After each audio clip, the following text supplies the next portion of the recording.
The email had promised peace, a spring equinox retreat deep in the woods, free from the distractions of modern life, a journey to true balance, guided by those who understand nature's power. Sophia had signed up without hesitation. After months of stress, sleepless nights, and feeling utterly disconnected from herself, this seemed like the perfect escape.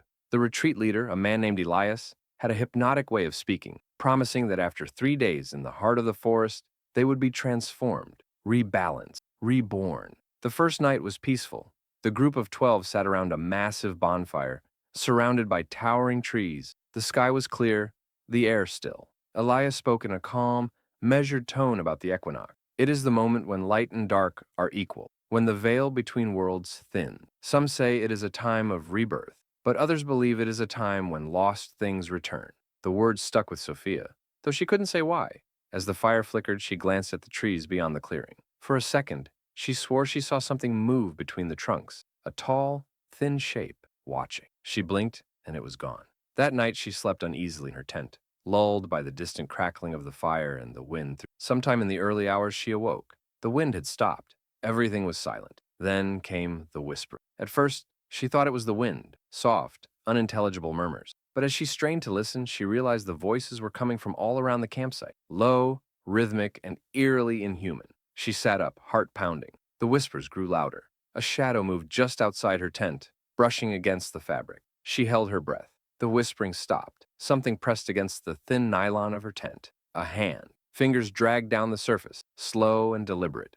Then, just as suddenly as it had started, it was gone. The next morning, she told Elias what had happened. He simply smiled. "The equinox is a time of transition," he said. "Some people feel it more than others." 2 people had gone missing overnight, a woman named Lisa and a man named Owen. Their tents were empty, their belongings untouched. Elias assured everyone they had probably wandered off and would return. They didn't. The next night, the whispering came again. This time, Sophia wasn't the only one who heard it. Others stirred in their tents, whispering nervously. A man named Jonah zipped open his tent, stepping outside. His flashlight cut through the trees. "Hello?" The whispering stopped. Sophia peeked through the flap of her tent. Just as Jonah swung his flashlight toward the trees, the beam passed over something, a face, pale and hollow-eyed, watching from the darkness. She gasped. Jonah turned, eyes wide. "Did you see that?" The flashlight went. The whispering exploded into a deafening roar. Sophia clamped her hands over her ears as the trees bent inward, their branches reaching toward the center of the clearing like grasping fingers. The fire snuffed out in an instant. Jonah screamed. Then silence. When the fire was relit, Jonah was gone. Elias stood before the group, his expression unreadable. "Do not fear," he said. "The balance is shifting.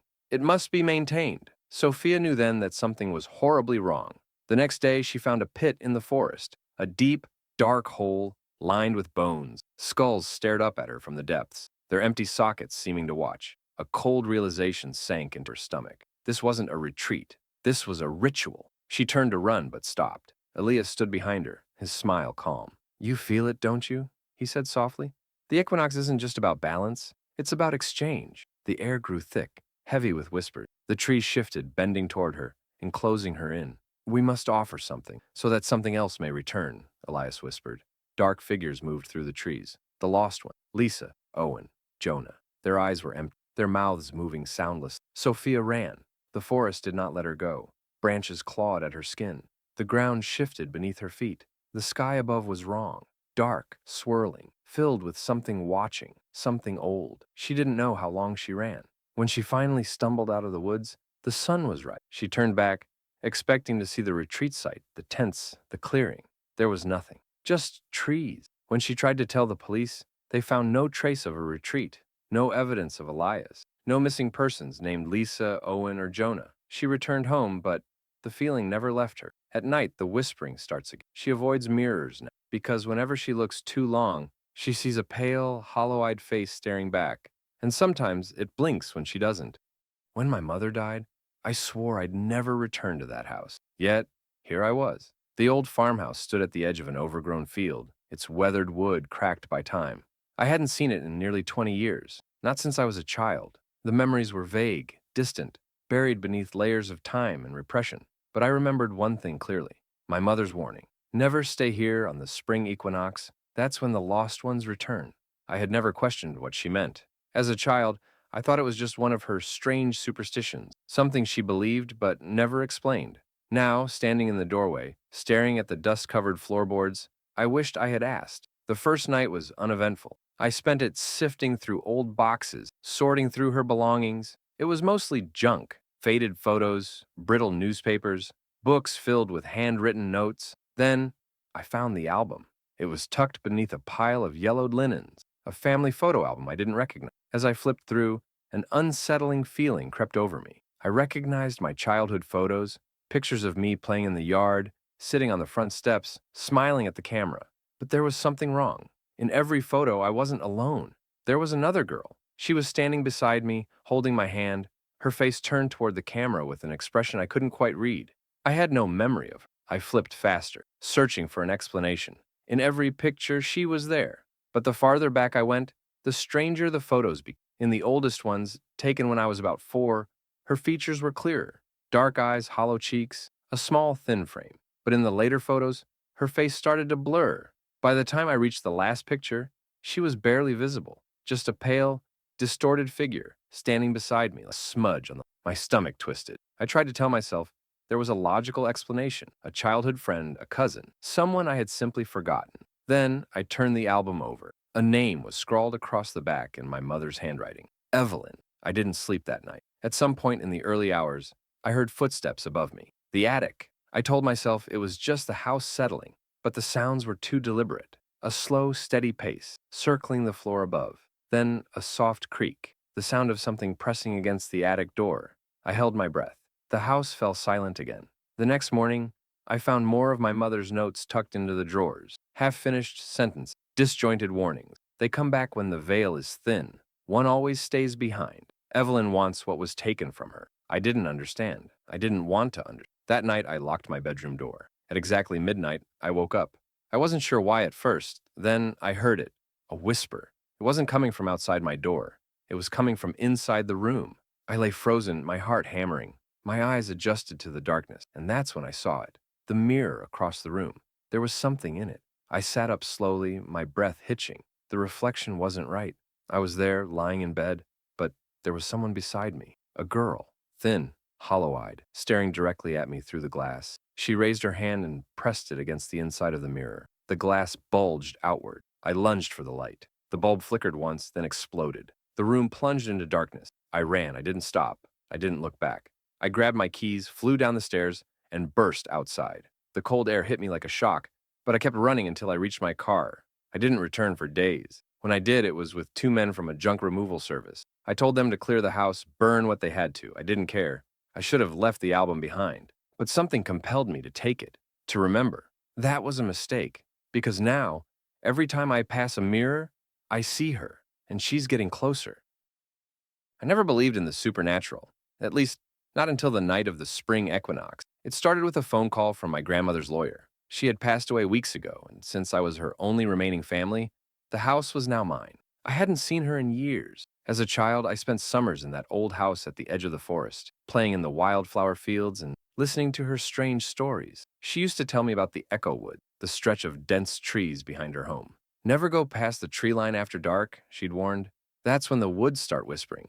That's when they call you back. I had never listened. I used to think she was just trying to scare me. But when I returned to the house for the first time in years, those memories came rushing back. The house was exactly as I remembered. Old, creaking, filled with the scent of dried herbs and dust. The floors groaned under my weight as I moved through the rooms, sifting through her belongings. Then I found the letter. It was tucked inside a wooden box, written in my grandmother's trembling handwriting. If you are reading this, it means I'm gone. Do not stay in the house past midnight on the spring equinox. Do not answer if you hear your name. And whatever you do not go into the woods. A chill ran down my spine. I checked my phone. March 20th. The equinox. I told myself it was just an old woman's paranoia. A bedtime a warning passed down through generations. Then, at exactly 11:45 p.m., the whispering started. It came from outside the house, rising and falling like the wind through the trees. I froze. The sound wasn't random. It wasn't the rustling of leaves or the groan of shifting branches. It was voices, whispering, calling. I stepped toward the window and peered outside. The woods stood still, dark and watching. Then I saw it, a shadow in the trees. Something was standing there. just beyond the edge of the forest. It didn't move. It didn't breathe. It was just waiting. Then it called my name, not in a voice that should have been speak, but in my grandmother's. Come outside, sweetheart. A cold, crawling terror spread through my chest. I took a step back. The thing in the tree took a step forward. My breath caught. I grabbed my bag, anything I could carry. I didn't stop until my car, peeling out of the driveway. The house shrank and I never went, but sometime in the middle of the sound of wispy shadows, I never should have gone into the basement. My Uncle Richard had passed away unexpectedly in early March, and since he had no children, it fell to me to handle his estate. I barely knew the man. He was a recluse, always living alone in that strange, crumbling house at the edge of town. I remembered visiting him once when I was young. The house had always felt wrong. Too dark, too quiet, too alive.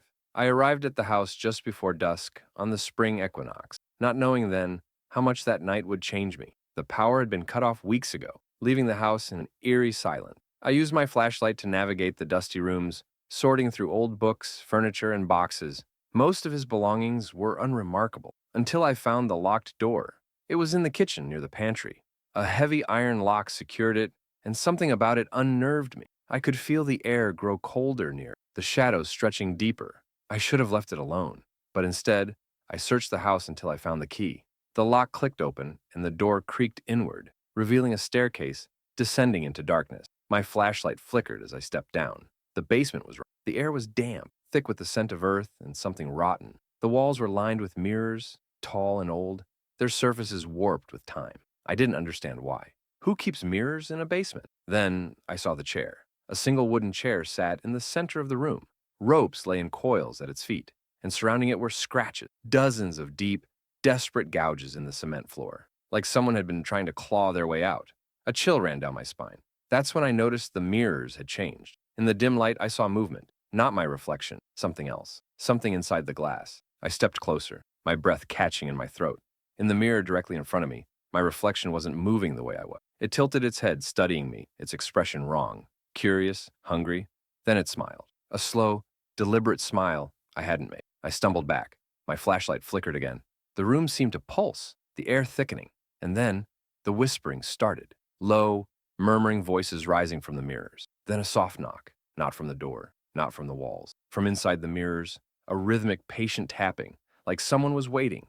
I ran. I tore up the basement stairs, slamming the door shut behind me. My hands fumbled with the lock, my heart hammering in my chest. And then as I stood there, gasping for breath, something knocked from the other side. Not on the door, on the mirrors. I fled the house. I never returned. But sometimes, late at night, I hear it, that slow, deliberate knocking. And when I pass by a mirror, I swear I see something smiling back at me. I should have never rented the house. It was supposed to be a fresh start.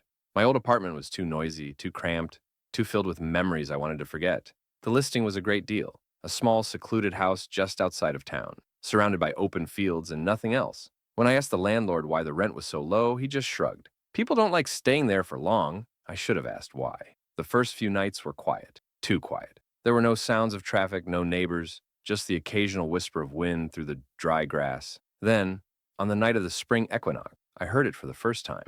A soft, distant tapping. At first, I thought it was a tree branch against a window, but the house didn't have any trees close enough. Then, the tapping moved. One night, it was on the bedroom window. The next, on the bathroom mirror. And then, the worst night of all, it came from inside the house. I woke up at exactly 3:12 a.m. to the sound of tapping against my bedroom door. It was soft, rhythmic, deliberate. I lay frozen, my heart pounding in my chest. Then I heard it, a whisper, right outside my door. Can I come in? The voice was wrong. It was too close, too hollow, too familiar. It sounded like me. I didn't answer. I didn't move. The tapping continued for another hour before fading away. The next morning, I checked every lock in the house. Nothing was broken, nothing was open. But I couldn't shake the feeling that something was inside with me. That night, I decided to stay awake. I sat in the living room, every light on, gripping my phone like a lifeline. At exactly 3:12 a.m., the power went out. The house was plunged into absolute darkness. Then, footsteps, slow, shuffling, just outside the living room. A shadow moved in the hallway. Then, a whisper. You left the door unlocked. My stomach dropped. I grabbed my car keys and ran. I didn't stop. I didn't look back. I left everything behind, clothes, furniture, even my wallet. I didn't care. The landlord didn't seem surprised when I told him I was breaking the lease. They always leave after the equinox, he said. You lasted longer than most. I don't know who or what was in that house with me. But I know one thing. Every year, on the spring equinox, at exactly 3:12 a.m., I wake up, and somewhere in the distance, I hear tapping. I should have ignored the letter. It arrived in my mailbox on the morning of the spring equinox, written in shaky, faded handwriting with no return address. You need to leave town tonight. Do not look at the field. Do not listen to the voices. Lock your doors. Please, do not let them see you. I stared at the paper, confused. I lived in a small, rural town where nothing ever really happened. Who would send something like a prank? A mistake? I should have left. That night, I couldn't stop thinking about the letter. It sat on my kitchen counter, the words etched into my mind. I looked out my window. My house faced an empty field, stretching for miles, untouched by houses or roads. It had always been there, just an unremarkable patch of land. But tonight it felt different. The air felt heavier. The silence felt unnatural. And then, at exactly 11:58 p.m., I saw them, figures standing in the field, dozens of them, too tall, too still. They weren't walking or moving, just watching. A cold, suffocating fear gripped me. I shut my curtains, locked my doors, turned off the lights. My hands were shaking. Then, at midnight, the whispering started, software, unintelligible, coming from everywhere and nowhere. It seeped through the walls, under the doors, through the cracks in the floor. I covered my ears. It didn't help. The whispers grew louder, like 1,000 voices speaking at once. Then, the knocking, rhythmic, patient. At my front door, I didn't move. I didn't breathe. Then came the worst part. A voice calm and wrong, speaking from the other side of the door. We saw you looking. Terror crashed over me like a wave. The knocking grew more insistent. I curled up in the corner of the room, squeezing my eyes shut, heart hammering in my chest. I stayed like that until the sun rose. When I finally dared to look outside, the figures were gone. The field was empty, but I know they're still out there, waiting for next year, waiting for someone else to. I never believed in local legend. Every small town has them. Stories passed down through generations, warnings that no one takes seriously. In my town, it was the Watcher of Hollow Creek. The story went like this. Every year, on the spring equinox, a figure would appear near the old creek just outside of town. No one knew what it was, only that if you saw it, it saw you too. And once it saw you, it would follow. Most people brushed it off as a ghost story. So did I, until the night I saw it for myself. It was late, nearly midnight, when my friends dared me to go out to Hollow Creek. I wasn't scared, at least that's what I told myself. I wanted to prove to them that it was just a myth. I drove out to the creek alone, the night air cold and unnaturally still. The trees were tall, swaying gently, but the silence felt wrong. No crickets, no wind, no sound at all. That's when I noticed the figure. It stood on the far side of the creek, just beyond the tree line, tall, unmoving. At first, I thought it was a tree, a trick of the light. Then it tilted its head. My stomach dropped. I took a step back. It took a step forward. That's when I ran. I sprinted back to my car, heart hammering in my chest. But as I fumbled with my keys, I made a mistake. I looked up, and it was closer, much closer. I hadn't heard it move. I hadn't seen it take a step, but somehow it was now standing just on the edge of the trees, its shape barely visible in the darkness. I yanked the car door open, jumped inside, locked it. For a moment, there was nothing, silence. Then, the tapping on the window, slow, deliberate. I couldn't breathe. I couldn't turn my head. Then came the voice, software, familiar. I see you. I slammed my foot on the gas and didn't stop until I was back home, shaking, drenched in sweat. I told myself it was just my imagination, a trick of the night. But ever since that night, I feel it. No matter where I go, no matter what time of day, there's always that feeling, that pull, that presence watching, waiting. And every year on the spring equinox, I hear it. A whisper in the dark. I see you. I should have never taken the shortcut. I was driving home late that night, exhausted from a long shift at work. The main road would have taken another 30 minutes, but I knew a back road that cut through the woods, a narrow, winding path that barely anyone used. I had driven it before, but never on the spring equinox. The night was eerily still, the trees tall and suffocating, their branches reaching out like skeletal fingers. The only sound was my tires crunching over gravel. Then my radio cut out. Static filled the car. A strange, low whisper slipped through the noise, words I couldn't understand, and then I saw her. A woman standing in the middle of the road. She was too still. Her dress was long and wrong, like something out of another time. Her hair hung over her, obscuring her features. I slammed on the brakes. My headlights washed over her, but she didn't move. My pulse pounded in my ears. I tried to reverse, but the car wouldn't move. The engine was running. My foot was on the gas, but it was like something was holding me in place. Then she tilted her head, slowly, unnaturally, like she was listening. The whispering from the radio grew louder. I gripped the steering wheel, my hands slick with sweat. She took a step forward. I tried to lock the doors, but they were already locked. Another step. She was closer now. I reached for my phone, but the screen was black. Dead. Then she stopped, and I heard it. A knock, not on my window, from the back seat. A scream caught in my throat as I turned, my breath frozen. The back seat was empty. But my rearview mirror wasn't. There was something in the reflection. A shadow, a figure sitting right behind me. I didn't think. I didn't breathe. I just slammed my foot on the gas. The car lurched forward, nearly hitting the woman. But when I looked back, she was gone. The whispering stopped. The road ahead was empty. But I didn't stop driving. I didn't look in the mirror again. I didn't pull over until I was miles away. Back on the main road, my hands still shaking. I told myself it was exhaustion, a trick of the dark. But I don't take that shortcut anymore. And every year on the spring equinox, I wake up to the sound of whispering, right behind me. I'd forgotten about the drowning girl until I came back to town. Growing up, everyone knew the story. A girl had drowned in the lake on the spring equinox decades ago. Some say she fell in, others say she was pulled under. But the real horror? They say she never left. Every year on the first night of spring, if you heard her call your name, you had until sunrise to leave town. Or she would take you too.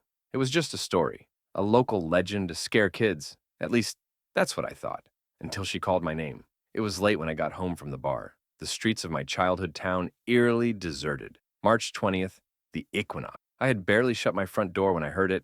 Software distant. A voice. Ethan! It froze me in place. It had been years since I heard that voice. I turned, heart hammering. The house was silent. I told myself I imagined it. Then, from the bathroom, a drip, drip, drip. I walked toward the sound. My skin prickled as I noticed something strange. Wet footprints leading away from the sink. My breath caught in my throat. Then, the whisper, right behind me. Ethan, come outside. I spun around. No one was there. The lights flickered. The air felt heavier, thick with the smell of damp earth and lake water. I backed away, grabbed my keys. I wasn't staying. But as I reached for the door, the handle was wet. I looked down. A single drop of water fell from the ceiling.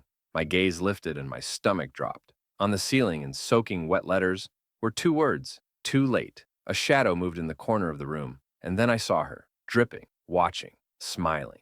Everything went black. I woke up at sunrise, lying on the shore of the lake, soaking wet, shivering, alone, but I wasn't alone. In the water, just beneath the surface. Something moved, something waiting. I left town that day. I never went back. But every year on the spring equinox, no matter where I am, I still hear her whisper my name. I never believed in omens, not until the spring equinox of last year. I had been hiking alone in Blackwood Forest, a place known for its dense trees and eerie silence. It was my way of escaping the city, clearing my head. I had done it a dozen times before, but this time, something was different. The air felt too still. The woods, usually alive with the rustling of leaves and distant bird calls, were silent. I chalked it up to the cold and kept walking. Then I found the cabin. It was deep in the forest, in a place I had never seen before. The wood was rotting, the windows broken, and on the door, a single red handprint. It looked fresh. A cold dread settled in my chest. Something about the place felt wrong. Then, from inside the cabin, I heard it. A knock, slow, deliberate. I took a step back. The knocking continued. I turned to leave, but the forest behind me had changed. The path I had taken was gone, as if the trees had shifted when I wasn't looking. A whisper drifted through the air. You shouldn't have come. My breath hitched. Then, the door creaked open. The inside was dark, empty. But as I stood frozen, I noticed something in the corner. A mirror, tall, old. The glass warped and cracked. And in the reflection, a figure stood behind me. I spun around. No one was there. But in the mirror, it moved closer. My pulse pounded as I backed away. Then the figure smiled. Not at me. At the real me. The light flickered. The air turned ice cold. And then, I was no longer looking into the mirror. I was looking out of it, trapped. I pounded on the glass, but my reflection only grinned. Then it turned and walked away. I don't know how long I've been in here. I don't know if anyone can hear me. But every spring equinox, I see someone new wander into the woods, and I see the mirror waiting, just like it waited for me. I was never supposed to return to Ashwood Hollow. I had spent my childhood there, a small town buried in the middle of nowhere. Every spring equinox, my grandmother would lock the doors, close the blinds, and light every candle in the house. Never open the door after midnight, no matter what you hear. I always thought she was just superstitious, until I came back last year. She had passed away, and I was the only family left to take care of the house. I arrived on March 19th, just before the equinox. The town was different, too quiet. People eyed me with pity, and something else. Something like fear. The first night, I barely slept. The house creaked in ways I didn't remember, and I could swear I heard faint tapping at the windows. The second night, I heard footsteps on the roof. I told myself it was an animal. I didn't check. By the third night, the equinox, I was exhausted, my nerves frayed. I decided to ignore my grandmother's old warnings. At exactly 12:03 a.m., the doorbell rang. A single chime, loud in the silent house. I sat up in bed, heart pounding. It rang again, and then knocking, soft at first, then harder, then, from outside the door, "Grandma? Open up. It's me." The voice was impossible. I shot out of bed, my stomach twisting. I hadn't heard that voice in 20 years, because it belonged to my brother, the brother who had vanished when I was 7. I crept toward the front door, every instinct screaming at me to stop. "Please," the voice begged, cracking. "I've been lost for so long." I gripped the doorknob, and then I saw it. The shadow beneath the door. It wasn't right. Too long, too thin, like it wasn't human. I backed away, my grandmother's voice echoing in my head. "Never open the door." The knocking stopped. The air grew colder.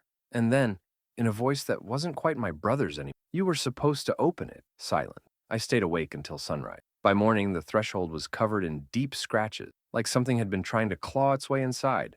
I left town that day, but every year on the spring equinox, I wake up at midnight, and I hear the knocking, and the voice outside my door whispers, "Next time, I'll let myself in." I didn't believe in curses, not until the spring equinox of last year. I'd been working as a night security guard at Ravenshade Cemetery, an old burial ground on the outskirts of town. Most nights were quiet, just me, a flashlight, and rows of forgotten headstones. But on March 20th, something changed. It started just after midnight. The wind died. The crickets stopped chirping.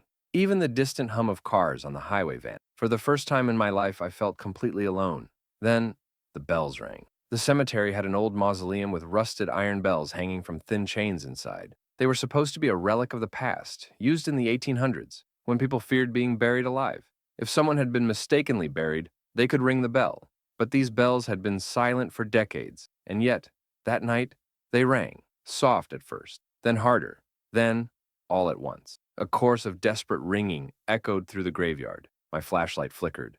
A cold dread crawled up my spine. I wanted to run. I should have run. But instead, I stepped toward the mausoleum. The stone door stood slightly ajar, a sliver of darkness beyond it. The bells were still swaying, their chains rattling, but there was no wind. I shined my flashlight inside, and something moved. A shadow, something tall and thin, shifting just beyond the beam of light. Then, I heard it. A sound I will never forget. A whisper, right behind me. "You were too late." My breath caught in my throat.